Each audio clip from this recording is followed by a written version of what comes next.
دیکھیں رشتے کا انتخاب جو ہے نا، رشتے کا انتخاب رسول اکرم صلی اللہ علیہ وسلم نے لڑکی کے انتخاب میں فرمائے کہ 4 باتیں ہیں جس کی وجہ سے کسی لڑکی سے نکاح کے لیے انتخاب اس کا کیا جاتا ہے۔ فرمائے کہ تنکح المرأۃ لأربع، کسی بھی عورت سے 4 وجہ سے نکاح کیا جاتا ہے۔ نمبر 1 لجمالہا، اس کے حسن و جمال کی وجہ سے، خوبصورت ہے۔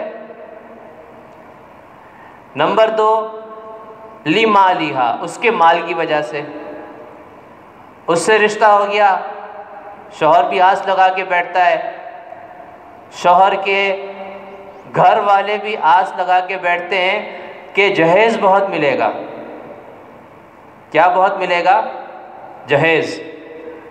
لیکن یہ تو خواہ مخواہ کی آس ہے نا، جہیز تو عورت کا اپنا ہوتا ہے نا، اس میں تو نہ والدین کا، اس کے ساس سسر کا تصرف ہے، نہ وہ شوہر کی ملکیت میں جاتا ہے، ملکیت تو بیوی کی رہتی ہے، اسی کا سامان ہے، اسی کی چیز ہے، اس کو چاہے جس طرح بھی استعمال کرے، چاہے تو سارا بیچ دے۔ ہر آدمی کی اپنی ملکیت ہوتی ہے نا، شوہر کی ملکیت الگ ہوتی ہے، الگ شمار ہوتی ہے، بیوی کی ملکیت الگ شمار ہوتی ہے، تو اس پر آس لگا کے بیٹھنا۔ فرمایا کہ اس کے مال کی وجہ سے۔ نمبر 3 لحسبہا، اس کے حسب یعنی اس کے خاندان کی وجہ سے، کہ اونچے خاندان کی ہے، معزز خاندان کی ہے۔ اور نمبر 4 لدینہا، اس کے دین کی وجہ سے۔ اب آپ صلی اللہ علیہ وسلم نے فرمایا کہ 4 وجہ ہیں جس کی وجہ سے کسی لڑکی کا انتخاب ہوتا ہے، لیکن ترجیح کس کو دی؟ فَاظْفَرْ بِذَاتِ الدِّینِ، آپ صلی اللہ علیہ وسلم نے فرمایا کہ اس کی دین کی بنیاد پر اس سے رشتہ کرو۔ دین کو آج کے معاشرے میں 4تھے نمبر پہ رکھا جاتا ہے۔ آپ صلی اللہ علیہ وسلم نے فرمایا کہ ٹھیک ہے باقی تینوں چیزیں اپنی جگہ ہیں، یعنی اگر اس کو بھی مد نظر رکھا جائے تو کوئی برائی نہیں ہے، ممانعت نہیں ہے، لیکن 3 پیچھے رہیں، دین آگے رہے۔ ہم نے کیا کیا؟ دین کو پیچھے کر دیا، باقی تینوں کو آگے کر دیا۔ تو چنانچہ آج لڑکی کے انتخاب کی ایک بہت بنیادی جو شرط ہوتی ہے وہ کیا ہے؟ اس کی خوبصورتی۔ لڑکے کو کس لیے انتخاب کیا جاتا ہے؟ اس کے مال کی وجہ سے۔ آج کل کے معاشرے میں یہ چیز دیکھی جاتی ہے، لڑکا مالدار ہے، ٹھیک ہے، حتیٰ کہ بہت سے لوگ کہتے ہیں نا، مجھ سے تو بہت سے لوگ کہتے ہیں استخارہ۔ اب ایک بات تو یاد رکھیں کہ استخارہ خود کرنا سنت ہے، کسی اور سے کروانا یہ سنت نہیں ہے، یہ کہیں ثابت ہی نہیں ہے۔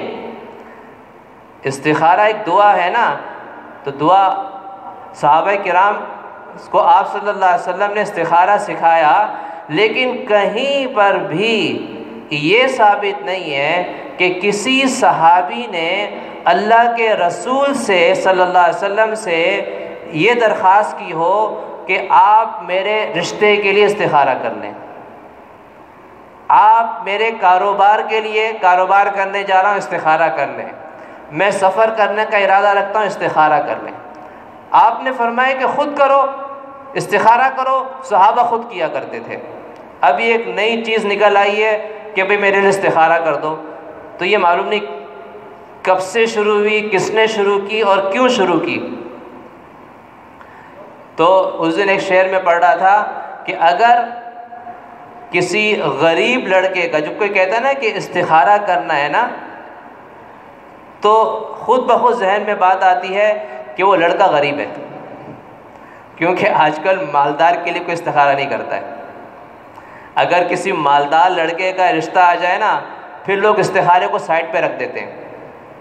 استخارہ کہاں ہوتا ہے؟ جب کسی غریب لڑکے کا رشتہ اپنی بیٹی کے لیے آ رہا ہوتا ہے۔ یہ تو ہماری سوچ صورتحال ہے، حقیقت ہے یہ، تقریباً لوگوں کے ساتھ یہ معاملہ ہے، کیونکہ جب پیسہ نظر آ گیا پھر ختم، پھر تو بس اسی سے کرنی ہے۔ ہاں پیسہ نہیں ہے تو پھر سوچیں گے ہم، تو ہم نے کس چیز کو ترجیح دی؟ مال کو۔ تو لڑکی کے انتخاب میں آپ صلی اللہ علیہ وسلم نے کیا فرمایا؟ ایک حدیث میں تو یہ بتا دیا کہ دیکھو بھئی مختلف وجوہات ہیں لیکن تم دین کو مد نظر رکھو۔ اس کا مطلب یہ ہے کہ دین اگر ہے، باقی چیزیں بے شک نہ ہوں تو اس کو وہ قبول کی جا سکتی ہے، باقی چیزیں ہیں دین نہیں ہے تو وہ قبول نہیں کی جا سکتی۔ مطلب سمجھ میں آ گیا؟ یعنی دین تو اولین شرط ہے، باقی چیزیں شرط نہیں ہیں۔ ٹھیک ہے، اگر ہے اچھی بات ہے، نہیں ہے تو بھی گزارا ہے۔